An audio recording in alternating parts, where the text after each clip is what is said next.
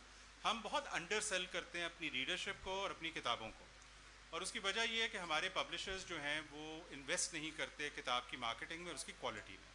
ایک خوش قسمتی ہماری ہے کہ ہمیں پبلشر بھی بہت اچھا ملتا ہے. سو یہ جو بک کارنر جیلم والے کام کر رہے ہیں، اس سے بھی ملاقات کسی نے کرائی، میں نے ان کی کتابیں دیکھی، ان کے ساتھ کام کیا. دیٹس آلسو ہیوج فیکٹر کہ کتاب کتنی بکے گی. سو آئی تھنک یہ سوال زیادہ موزوں ہے آج سے 1-2 سال بعد جب اس کتاب کو تھوڑا وقت ملے. لیکن دس مچ آئی کین ٹیل یو کہ now I have an entirely new readership. ایک تو وہ ہے نا جو دونوں زبانیں پڑھتی ہیں انہوں نے پڑھا ہے، ایک کمپلیٹلی مجھے ڈفرینٹ ریڈرشپ ملی ہے جس میں بے تحاشا بڑے ذہین لوگ ہیں جو مجھے اندازہ تھا ہوں گے. تو یہ ہر لحاظ سے میرے لیے ورتھ فائل ہے چونکہ مجھے ایک اور آڈینس مل گئی. جی وہ ادھر ایک سوال کرنا چاہتے. جی جی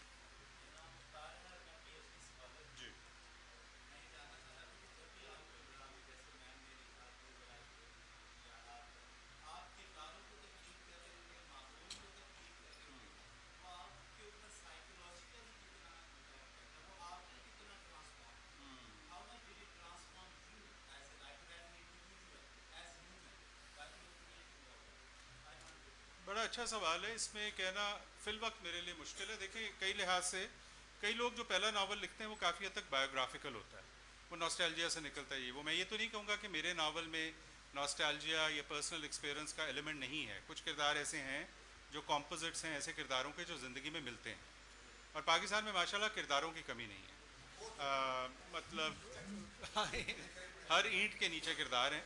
سو لیکن یہ ہے کہ دیکھیں ہر کسی کا ڈفرینٹ میتھڈ ہوتا ہے. میں نان فکشن کا آدمی ہوں، میں اسکالر ہوں. وہ ایک ڈفرینٹ قسم کی رائٹنگ ہے، وہ بڑی اسٹرکچرڈ ہوتی ہے. میرے سے فکشن ویسے نہیں لکھی جاتی. بعض لوگوں نے کہانی سوچی ہوئی ہوتی ہے، وہ پھر اس کو لکھ لیتے ہیں. بعض لوگ بڑا کردار اورینٹڈ چیز لکھتے ہیں. میری کہانی کا چونکہ اسپین اتنا زیادہ ہے تو اس میں بہت زیادہ کردار ڈیولپ نہیں کر سکتا. بٹ میں کچھ اور کرنے کی کوشش کر رہا تھا. میں پینوراما دکھانا چاہ رہا تھا. میں دکھانا چاہ رہا تھا کہ ٹائم سکلکل ہوتا ہے.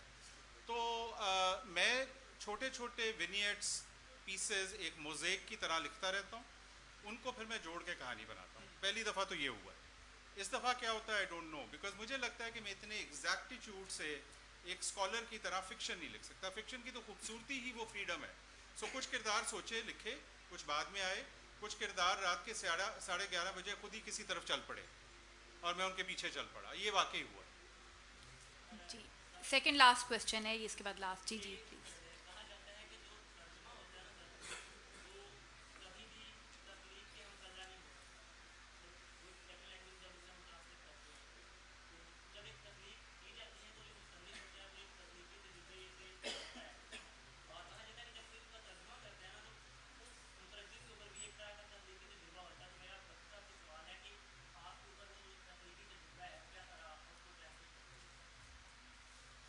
دیکھیں تخلیقی تجربہ جو مترجم کا ہوتا ہے وہ تو اٹ میٹرز. مطلب میں جو ناولس ٹرانسلیٹ کرتا ہوں وہ میں پہلے پڑھتا نہیں ہوں.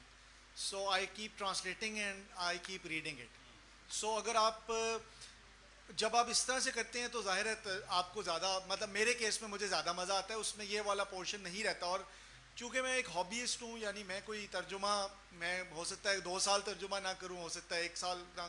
تو ہابیز کے ساتھ ایک یہ ہوتا ہے کہ دونوں قسم کی یہ چیزیں ہوتی ہیں. ایک تھوڑا سا کمپرومائز بھی ہوتا ہے کہ وہ اسٹک کرتے ہیں کہ جی بھائی ہم تھوڑا لیٹ کریں گے، ہم اس کو سمجھیں گے، ہم ڈکشنریز کو کھولیں گے. تو وہ بھی ایک تخلیقی تجربہ ہے. اس لیے کہ آپ دیکھیں نئی لینگویج ہے، ہو سکتا ہے آپ کو وہ کام کچھ دیر پڑھنے میں 1 مہینہ چاہیے ہو، اور اب آپ اگر آپ اس کو دوبارہ وہ چیزیں ساری پڑھ چکے ہیں تو آپ اس کو اس طرح سے کریں گے. جیسے بھی سلیم الرحمان صاحب یا ایسے جو بڑے ٹرانسلیٹرز ہیں، اب ان کی جنرل نالج لینگویج کے بارے میں اتنی زیادہ ہے کہ ہم اس طرح سے تو اتنا اس لیول کی کام پہ تو ہم ابھی سوچ بھی نہیں سکتے.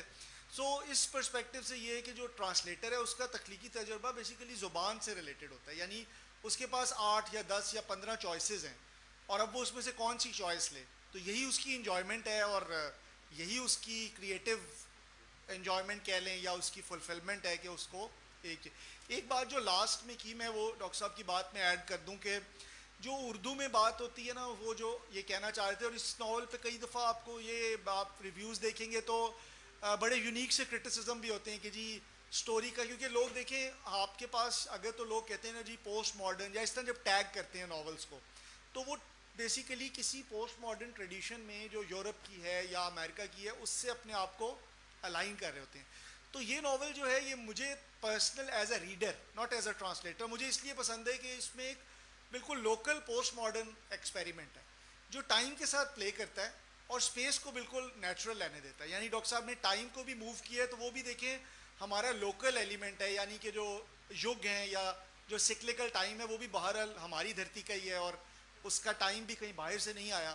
سو فرام دس پرسپیکٹیو یہ فائدہ ہے کہ آپ کو اردو کے اندر چونکہ جو پوسٹ ماڈرن ایکسپیریمنٹ ہے وہ اس انجوائمنٹ کے ساتھ نہیں ہوتا کہ لوکل ایک ایسے کلچر میں جو کہانی سننے کا مزہ لینا چاہتا ہے.